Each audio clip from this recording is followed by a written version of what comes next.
Hello everyone, welcome back to my YouTube channel. आज मैं आपको इग्नू के course BEGLA 138 reading and speaking skills करवाऊंगी। ये जो बुक है इसके 2 ब्लॉक्स गाइस हम लोग कंप्लीट कर चुके हैं। आज हम इसके आगे के ब्लॉक्स को कंप्लीट करेंगे। स्टार्ट करेंगे ब्लॉक 3 के साथ में, जिसकी पहली यूनिट आज हम करेंगे इम्पॉर्टेंस ऑफ कम्युनिकेशन स्किल। आज इसकी ये वाली यूनिट कंप्लीट हो जाएगी, इम्पॉर्टेंस ऑफ कम्युनिकेशन स्किल। तो स्टार्ट करते हैं। मतलब इस यूनिट में ना आपसे ये बताया गया है कि जो कम्युनिकेशन स्किल्स होते हैं उसके क्या इंपॉर्टेंस है हमारी लाइफ में। सो बात करें अगर कम्युनिकेशन की, तो कम्युनिकेशन क्या होता है, जहाँ पे आप अपने थॉट्स को एक्सचेंज करते हैं, अपने आइडियाज़ को एक्सचेंज कर रहे हैं। सिंपल वर्ड्स में अगर मैं कम्युनिकेशन को डिफ़ाइन करूँ तो इसका मतलब होता है बातचीत करना। तो देखिए कम्युनिकेशन की ना यहाँ पे आपको अलग अलग थिंकर्स के अकॉर्डिंग डेफिनेशन दे रखी है। अगर आपके लिए थोड़ा भी इजी हो तो 3 से 4 थिंकर्स के नाम याद कर लीजिएगा। जैसे पहले की डेफिनेशन यहीं पे दे रखी है, फिर सेकंड यहाँ पे दे रखी है आपको, एलन लुइस दे रखे हैं, फिर जॉन दे रखे हैं। तो ऐसे आपको ना अलग अलग थिंकर्स यहाँ पे दे रखे हैं। फिर यहाँ पे डेविस हैं। तो आपको जो भी नाम इजी लगे ना उनकी कम्युनिकेशन की डेफिनेशन को लर्न कर लीजिएगा, क्योंकि थिंकर्स के नाम डाल के जब आप डेफिनेशन देते हैं ना तो उससे आपकी आंसर शीट बहुत ही प्रेजेंटेबल लगती है। प्लस एग्जामिनर के ऊपर एक बहुत ही पॉजिटिव इम्पैक्ट आपके आंसर्स का पड़ता है कि हाँ चलो आप पढ़कर आए हैं, नॉलेजेबल आंसर आप लिख रहे हैं, यूं ही कुछ भी नहीं छाप रहे हैं। तो ये आप एक बार थिंकर्स के नाम ऐड कर लीजिएगा। जैसे देखिए डेफिनेशन क्या है, कम्युनिकेशन क्या है, is a sum of all things a person does when he wants to create an understanding in the mind of another. यहाँ पे अलग अलग तरीके से हैं कि जो कम्युनिकेशन है वो एक सिस्टमेटिक और कॉन्टीन्यूस प्रोसेस होता है, जिसमें आपका बोलना, सुनना और अंडरस्टैंडिंग ये सब उसके अंदर इंक्लूड होता है। अगर हम कम्युनिकेशन की बात करें तो इसमें देखिए यहाँ पे एक डायग्राम की हेल्प से इसको समझ सकते हैं कि हमारे पास क्या होता है, एक सेंडर होता है और रिसीवर। लास्ट तक ये कम्युनिकेशन में एंड हो जाता है। लेकिन कई बुक्स में ना आपको इसमें एक और पार्ट मिलेगा, दैट इज़ फीडबैक। तो जब आप थोड़ा और कम्युनिकेशन को डेप्थ में पढ़ेंगे तो लास्ट स्टेज कम्युनिकेशन की फीडबैक होती है, और जो फर्स्ट स्टेज होती है उसे हम सेंडर बोलते हैं। तो अब यहाँ पे देखिए इसमें क्या होता है, सेंडर क्या है, एक इन्फॉर्मेशन सोर्स है। उसने कोई मैसेज भेजा, मैसेज को इनकोड किया गया, फिर एक चैनल, एक मीडियम की ज़रूरत होती है, फिर मैसेज को डिकोड किया और रिसीव हुआ। तो ये आपको बात समझनी होती है। जैसे मान लीजिए आप कोई 2 जने आपस में बात कर रहे हैं, एक पर्सन ए हो गया और एक पर्सन बी। सपोज़ यहाँ पे जैसे मैं आपको समझाती हूँ, ये एक ए पर्सन है और एक बी पर्सन है। अब इस ए पर्सन को आती है मान लीजिए तमिल, तेलुगु, तमिल या फिर कोई और भी लैंग्वेज आप समझ सकते हैं, और बी को आती है हिंदी। तो आप देखेंगे कि इन दोनों को एक दूसरे की लैंग्वेज नहीं आती, तो इसमें ना इस सिचुएशन में इनका कम्युनिकेशन बहुत डिफिकल्ट हो जाएगा। अब इनके पास ऑप्शन क्या है, या तो ये दोनों एक दूसरे में से किसी एक की लैंग्वेज समझे, या फिर इनके लिए एक ट्रांसलेटर का यूज़ किया जाए। ये तो होती है एक सिचुएशन जो कि कम्युनिकेशन में वेरी नहीं करती, क्योंकि ऐसे तो फिर कम्युनिकेशन पॉसिबल नहीं है। लेकिन अगर कम्युनिकेशन पॉसिबल है, मान लीजिए 2 पर्सन हैं आपस में बात कर रहे हैं, तो आप देखेंगे इनके बीच में एक मीडियम होता है, जिसे यूजुअली उस मीडियम को हम एयर बोलते हैं, क्योंकि उसके थ्रू जो साउंड है ना वो आप तक पहुंच रहा है। ओके, जैसे सपोज़ ये एक टीचर है और ये क्लासरूम का कोई एक स्टूडेंट है, तो यहाँ पे लेक्चर डिलीवर हो रहा है, या बहुत सारे स्टूडेंट्स यहाँ पे बैठे हुए हैं क्लास के और लेक्चर को डिलीवर किया जा रहा है तो टीचर के थ्रू। तो आप देखेंगे कि टीचर जो है ना, उन्होंने जो बात भेजी वो एक पाथ के अकॉर्डिंग एक मीडियम के थ्रू इन स्टूडेंट्स तक पहुँच रही है, और वो मीडियम बच्चा एयर होता है। मोस्टली केसेस में वो जो मीडियम होता है वो क्या होता है, एयर होता है। तो ये आपको याद रखना है कि जो स्टूडेंट्स है ना वो लास्ट स्टेज है, वो रिसीवर हो गए, और सेंडर जो आपने मैसेज सेंड किया। इस क्वेश्चन के आंसर के लिए डायग्राम बहुत ही ज़्यादा इंपॉर्टेंट है। ये आंसर में आपको डायग्राम ड्रॉ करके अच्छा एक्स्ट्रा स्कोर हो सकता है, तो प्लीज़ इसको अच्छे से पढ़ लीजिएगा। नेक्स्ट आता है हमारे पास में जो कम्युनिकेशन स्किल है ना, उसके लिए आपको मेनली किस किस चीज़ के ऊपर फोकस करना ज़रूरी है। तो पहला पॉइंट आता है लिसनिंग, बहुत ज़रूरी है सुनना। स्पीकिंग ज़रूरी है, बोलना। नॉन वर्बल कम्युनिकेशन का मतलब जैसे आप अपने हाथों की मूवमेंट से और या फिर आप इशारों में कोई बात बोल रहे हैं, तो वो नॉन वर्बल कम्युनिकेशन हो गया। नॉन वर्बल में हमारे पास और भी टाइप्स होते हैं, जैसे विजुअल हो गया, कोई चीज़ आप पिक्चर दिखा के किसी को समझा रहे हैं, वहाँ आपने अपने वर्ड्स का यूज़ नहीं किया, लेकिन आपने अपना मैसेज सामने वाले तक कन्वे कर दिया। फिर राइटिंग हो गया, रीडिंग हो गया। तो ये कुछ आपको टर्म्स दे रखी है, मोस्ट इंपॉर्टेंट कम्युनिकेशन स्किल्स। जब आप कम्युनिकेशन करते हैं तो उस टाइम पे आपको इनके ऊपर फोकस करने की ज़रूरत पड़ जाती है। तो ये पॉइंट्स आप यहाँ पे लिख सकते हैं। उसके बाद में देखिए ये बहुत इंपॉर्टेंट है 7 C's। 7 C's जो है ना कम्युनिकेशन की, मैंने पहले भी इससे रिलेटेड वीडियो रिकॉर्ड करी है, लेकिन उसमें ना मैंने 7 C's नहीं बताए थे, बट आज के इस वीडियो में मैं आपको बता देती हूँ। ये 7 C's कम्युनिकेशन के बहुत ही ज़्यादा इंपॉर्टेंट हैं। और ये कौन कौन से हैं 7 C's ऑफ कम्युनिकेशन? नेमली ये पहला आता है बच्चा क्लैरिटी, दूसरा कंसाइजनेस, करेक्टनेस, कॉन्क्रीटनेस सॉरी, फिर correctness, courtesy, completeness and consideration. तो ये 7 C's हैं। सारे C's बहुत बहुत इंपॉर्टेंट है, ये आपको याद रखने हैं। कई बार एग्जाम में क्वेश्चन क्या आता है कि what is 7 C's of communication और एक्सप्लेन 3 ऑफ देम या 4 ऑफ देम। और अगर लॉन्ग आंसर होगा तो आपसे यही पूछा जा सकता है डायरेक्ट क्वेश्चन में कि एक्सप्लेन करना है आपको 7 C's ऑफ कम्युनिकेशन को। ठीक है, तो यहाँ पे आपको ये 7 C's पढ़ने हैं बहुत ही इफेक्टिव वे में। सबसे पहले आता है क्लैरिटी। क्लैरिटी का मतलब ये है कि जो भी मैसेज या जो बातचीत हो रही है, कम्युनिकेशन जो हो रहा है ना, वो बहुत क्लियर होना चाहिए, तभी वो इफेक्टिवली होता है। अगर आपने कोई बात बोली, सपोज आप किसी से बात कर रहे हैं, अगर आपको उसकी लैंग्वेज ही समझ में नहीं आ रही तो आपके लिए क्लैरिटी नहीं है। क्लैरिटी नहीं है तो इसका मतलब आपको सामने वाले की बात समझ में नहीं आई और उस सिचुएशन में कम्युनिकेशन ही नहीं हुआ। तो कम्युनिकेशन का जो फर्स्ट स्टेप है ना, वो क्लैरिटी होना बहुत ज़रूरी है। ये आपको याद रखना है कि the message communicated needs to be clear, to be effectively understood by the listener and followed by the relevant feedback from the listener। ठीक है, तो ये आपको पॉइंट याद रखना है। अब क्लैरिटी में जो है प्रॉब्लम जो आती है वो सिर्फ लैंग्वेज रिलेटेड फैक्टर से उसके ऊपर वर्क कर सकते हैं, जैसे वोकैबुलरी हो सकती है। मान लीजिए लैंग्वेज आपको समझ में आ रही है लेकिन उन्होंने कोई बहुत डिफ़िकल्ट वर्ड यूज़ कर लिया जो आपको नहीं समझ में आया, तो वोकैबुलरी का इशू हो सकता है। या फिर एम्बिग्युइटी होती है, मतलब कि जो स्ट्रक्चरल है या जो सिमेंटिक है ना, वो दोनों चीज़ें फ्री होनी चाहिए दोनों साइड से। कई बार लेवल ऑफ प्रोफिशिएंसी जो होती है, जैसे आप कितना फ्लो में फ्लुएंसी के साथ बोल रहे हैं, तो उस वजह से भी कई बार होता है कि कम्युनिकेशन प्रोसेस थोड़ा सा ब्रेक हो जाता है।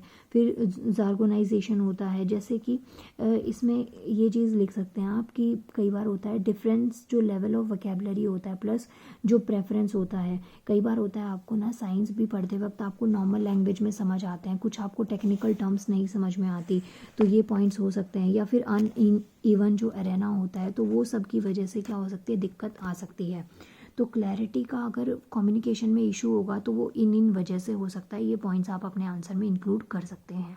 और मेन रीज़न जो है ना वो वोकैबुलरी ही होगी, क्योंकि बोलते वक्त आपको कई बार होता है, जैसे आप किसी से बात करें, आपकी इंग्लिश बहुत अच्छी है, आपकी हिंदी बहुत अच्छी है, लेकिन कई बार वो कुछ ऐसे वर्ड्स का यूज़ कर जाएं जो आपको नहीं आते, तो वहाँ पे थोड़ी सी लैकनेस आ जाती है।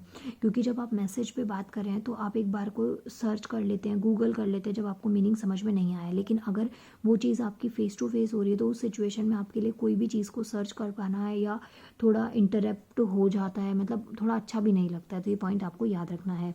फिर नेक्स्ट आता है हमारा कंसाइजनेस। इसका मतलब क्या है, the message communicated must be precise and to the point. ठीक है, तो जो मैसेज है ना वो बहुत ही कंसाइज होना चाहिए। जैसे इसमें इकोनॉमिक एक्सप्रेशंस हो सकते हैं, तो जो वर्ड्स आप यूज़ करें वो क्रॉस चेक होने चाहिए। ऐसा नहीं कि आपने गलत वर्ड्स को यूज़ कर दिया हो, या फिर जैसे जो फ्रेजेस होते हैं वो जो आप यूज़ करें वो बहुत ही कॉमन से होने चाहिए।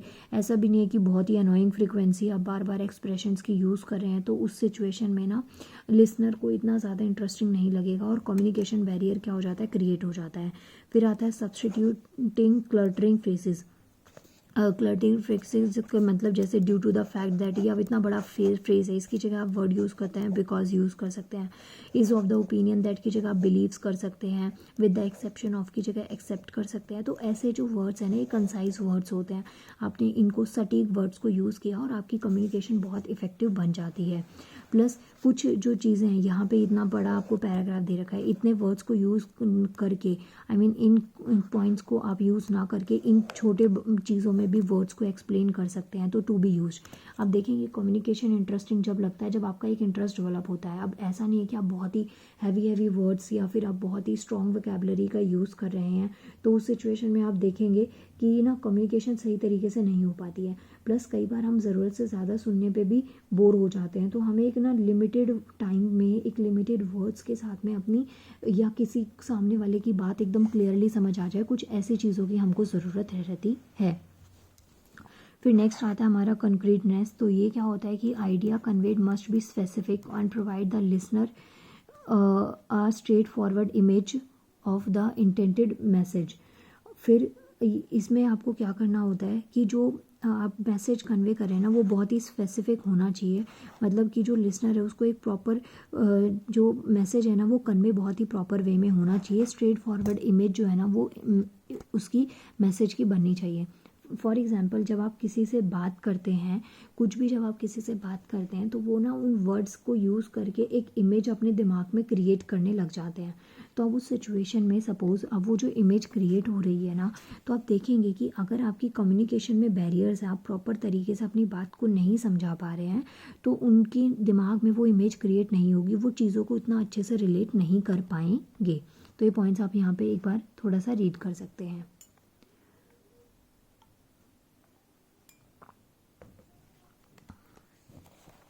उसके अलावा नेक्स्ट आगे यहाँ पे देखिए कुछ टर्म्स आपको यहाँ पे और दे रखे हैं कि इन चीज़ों को आप अवॉइड कर सकते हैं, इनकी जगह आप ये यूज़ कर सकते हैं। अब जैसे आप किसी को बोलते हैं कि माइनर प्रोफेशन या सपोज़ कोई बिजनेस डील हो रही है, उसमें आपने कहा कि आपको कुछ अमाउंट पे करना पड़ेगा, वो कुछ जो है ना वो बहुत कॉम्प्लिकेटेड हो सकता है, उसकी जगह आप वहाँ पे सामने क्लियरली बोल देंगे ये चीज़ करनी है। या कोई भी काम आपको बोला जाता है कि जैसे ठीक लगे, तो वहाँ पे आप उस जगह पे कुछ सम हाउ ऐसे वर्ड्स की जगह पे ना आप इन चीज़ों को कर सकते हैं। अब जैसे यहाँ बोल दिया आपने, गाइडलाइंस दे दिया एज अर्ली एज पॉसिबल। अब उन्होंने उस चीज़ को इतना सीरियसली नहीं लिया, लेकिन आपने जब एक डेट और टाइम फिक्स ड्यूरेशन बता दिया तो उस टाइम से पहले आपको काम मिलने की बहुत उम्मीद बढ़ जाती है। तो इन टर्म्स को, ऐसी जो टर्म्स होती हैं उनको अवॉइड करके हम इन वाली टर्म्स को, जो कॉमन टर्म्स हैं, इनको यूज़ कर सकते हैं। फिर नेक्स्ट आता है हमारे पास करेक्टनेस। तो message relate must be free from grammatical mistakes and error of pronunciation. मतलब जो वर्ड्स है ना उनकी जो प्रोनाउंसिएशन है वो बहुत प्रॉपर तरीके में होनी चाहिए। उसके अलावा जो ग्रामेटिकल मिस्टेक्स है उनको अवॉइड करना चाहिए, तभी कम्युनिकेशन बहुत ज़्यादा अच्छे तरीके से हो पाएगी। तो ये पॉइंट्स आपको याद रखने हैं। जैसे इसमें प्रपोजिशंस आते हैं, ओमिशंस आते हैं, आर्टिकल्स है, कंजक्शन ऑफ वर्ब्स है, सेंटेंस स्कीमा है, तो ये सब पॉइंट्स आपको याद रखने हैं। फिर आता है कोर्टेसी। इसका मतलब होता है message communicate must be maintain a desirable level of and decorum. मतलब ऐसा नहीं है कि आप किसी से बात करें हैं, कम्युनिकेशन करें तो आप अपनी वर्ड लिमिट को क्रॉस कर देंगे, सामने वाले इंसान को भूल जाएंगे कि वो क्या है या कौन है। कई बार होता है कि हम रिक्वेस्ट से सीधा ऑर्डर पे आ जाते हैं, तो हमें हमारी जो लिमिट है और जो वर्ड्स को लिखने का, बोलने का या बातों को प्रेजेंट करने का जो लहजा है वो हमें बिल्कुल भी नहीं छोड़ना चाहिए, उसे बिल्कुल भी चेंज नहीं करना चाहिए। तो ये पॉइंट्स आप याद रख सकते हैं। इसमें फिर पॉइंट्स आपको दे रखे हैं कि टू बी अवॉइडेड और टू बी यूज्ड, ये वाले अवॉइड करने चाहिए, ये वाले हम यूज़ कर सकते हैं। तो ऐसे इन पॉइंट्स का आप यहाँ पे याद रख सकते हैं। फिर नेक्स्ट आता है हमारे पास में कॉम्प्लीटेंस। ठीक है, जैसे यहाँ पे ये वर्ड्स हैं, ऐसे आप बोलेंगे ना कोई हैंडीकैप्ड है, डिसेबल्ड है, तो वो थोड़ा हार्डली फील हो जाता है, तो उसकी जगह हम डिफरेंटली एबल बोल देते हैं। डिसेबल का मतलब वो किसी लायक नहीं है, लेकिन डिफरेंटली एबल का मतलब क्या है कि आप वो जैसे वो काम कर सकते हैं वैसे आप नहीं कर सकते, या वो आपका जो काम करने का तरीका उससे थोड़े अलग तरीके से वो काम कर रहे हैं, तो ये बोल सकते हैं। थर्ड क्लास परफॉर्मेंस की जगह बिलो पर परफॉर्मेंस बोला जा सकता है। मतलब ऐसे वर्ड्स जो सामने वाले की फीलिंग्स को हर्ट ना करें और उसे इम्प्रूवमेंट का एक चांस मिले। नेक्स्ट आता है कंप्लीटनेस। तो इसमें जो मैसेज है must contain very relevant detail for the intent purpose. मतलब कि जो मैसेज आप दे रहे हैं उसमें बहुत ही रेलेवेंट डिटेल्स होनी चाहिए, मतलब लिमिटेड वर्ड्स में पूरी रेलेवेंट डिटेल्स उन तक पहुंच जानी चाहिए। ऐसा नहीं बात इनकम्प्लीट रह जाए, कुछ चीज़ें अधूरी रह जाए टाइम की वजह से, और फिर बाद में आप उसको कंप्लीट ना कर पाएँ। लास्ट सी आता है हमारा कंसिडरेशन। अब message must relate must take into account the listeners और द रेसिपिएंट प्रोफाइल। तो ये चीज़ होती है आपकी कंसिडरेशन में कि रेसिपिएंट की नीड क्या है, उनके बिलीव्स क्या हैं, क्या चीज़ें जो उनकी सेंसिबिलिटी क्या है, कल्चर सेंसिबिलिटी क्या है। मतलब किसी से आपको कम्युनिकेशन करना है या बातचीत करनी है तो उनसे रिलेटेड इन्फॉर्मेशन को आप पहले से आइडेंटिफाई कर चुके हैं, आप उनके बारे में जान चुके हैं, तो इस सिचुएशन में ना आपके लिए बात करना ईजी हो जाता है। अब इसके बाद में नेक्स्ट टर्म आती है हमारी यहाँ पे, देखिए इन कुछ इन्फ्लुएंसेस हैं, जो बैरियर्स होते हैं कि कम्युनिकेशन में बातचीत करते वक्त क्या बैरियर्स हैं, हर्डल क्या क्या आ सकते हैं। तो इसमें पहला आता है distortion of information due to several transfer stations. ठीक है, मल्टीपल लेवल्स जो होते हैं ऑर्गेनाइजेशन में और प्रोटोकॉल्स में, तो इधर अपवर्ड या डाउनवर्ड कम्युनिकेशन होती है। तो उसमें जब मैसेज को पास किया जाता है सर्वल इंडिविजुअल से, तो उस सिचुएशन में क्या होता है, जो ओरिजिनल मैसेज होता है ना वो चेंज हो जाता है हर एक लेवल के ऊपर। जैसे मानिए मैंने आपको एक बात बोली, नेक्स्ट पर्सन को आपको ये बात पहुंचानी है, तो आप देखेंगे वहाँ पे ना वर्ड्स में कुछ कमी आ जाएगी, फिर आप वो नेक्स्ट पर्सन से बोलेंगे कि वो आगे बात उसको पहुंचाए। तो ऐसे धीरे धीरे जब आप मल्टीपल लेवल पे जब किसी ऑर्गेनाइजेशन में बात करते हैं तो हर एक लेवल पे जो इन्फॉर्मेशन है वो क्या हो जाती है, कम हो जाती है। और एक टाइम आता है जिसके बाद में इन्फॉर्मेशन काफ़ी हद तक चेंज हो जाती है और जो लास्ट में जो रिसीवर के पास पहुंची तो वो इन्फॉर्मेशन बिल्कुल ही अलग हो जाती है जो एक्चुअल या जेन्युइन इन्फॉर्मेशन देनी होती है। तो ये पॉइंट्स आपको याद रखने हैं। नेक्स्ट आता है रिप्रेशन और overflow of information due to the fear of superior. मतलब कि आप डर के मारे, डर की वजह से जो एक्चुअल बात थी वो बोल नहीं पाए, उसकी वजह से कुछ और आपने बात बोल दी, सुपीरियर्स की जो आपके सीनियर्स हैं उनकी वजह से, तो ये चीज़ें भी हो जाती हैं। Loss of productivity due to the negative tendency generate through the groupism and in group out group discrimination. और जैसे आप ग्रुप बना के जब आप बातचीत करते हैं कि मतलब एक ग्रुप आपने क्रिएट कर लिया बेस्ड ऑन इंटरेस्ट पे, एथनिसिटी पे, एज पे या अदर फैक्टर्स के बेसिस पे, तो आप देखेंगे कि some point of time experience जो है ना या क्लैश है, जो बिलीव्स है ना, वो आपस में थोड़े टकरा जाते हैं। मान लीजिए दो जने दोनों इक्वल लेवल पे पोस्ट पे हैं, तो आप देखेंगे उनके थॉट प्रोसेस में ना कहीं क्लैश हो जाएगा कि एक बात को लेके वो असहमति आ जाएगी। तो यहीं पे कहीं ना कहीं जो कम्युनिकेशन बैरियर है वो क्या हो जाता है, क्रिएट हो जाता है और जो प्रोडक्टिविटी है ना वो ऑटोमेटिकली क्या हो जाती है, लॉस हो जाती है, कम हो जाती है। इसके बाद में नेक्स्ट आता है loss of communicative efficiency due to the selection of unsuitable media. अब इसमें क्या आप लिख सकते हैं कि आपने जो कम्युनिकेशन का वे है ना वो चूज़ करा जो वो बहुत गलत था। अब डिजिटल रेवोल्यूशन हो रहा है, इंटरनेट है, स्मार्टफोन एप्लीकेशंस है जो कि हमारे लाइफ का एक पार्ट हो गया है, तो उसमें आप क्या कहते हैं, if a recorded speech message is confidential encrypted services with self destruct options and life spans और the record message deliver need to be appropriate utilize. अब ये देखिए ये कैसे, इसका एग्जाम्पल आप 3 इडियट मूवी से रिलेट कर सकते हैं। वो जो स्पीच वो देते हैं तो टेक्नोलॉजी की वजह से क्या हुआ, उसमें वर्ड्स को चेंज करके एक प्रिंट निकाल के रख दिया, तो वो उन्होंने ध्यान नहीं दिया, तो वो चीज़ कितनी मिस्टेक, क्लियरिटी नहीं आई थी, तो उससे बहुत ज़्यादा प्रॉब्लम्स क्रिएट हो गई थी। तो ऐसे टेक्नोलॉजी हमारे लिए कई बार बहुत ही नुकसानदायक हो जाती है।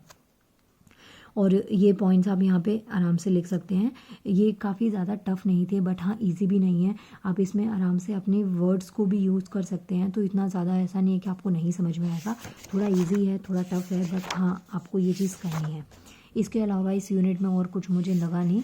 बाकी फिर मैं आपको अब नेक्स्ट क्लास में नेक्स्ट यूनिट 2 करवाऊँगी, फॉर्मल कन्वर्सेशन क्या होता है, ये पढ़ेंगे हम नेक्स्ट पार्ट में। थैंक यू सो मच, मिलते हैं नेक्स्ट वीडियो में।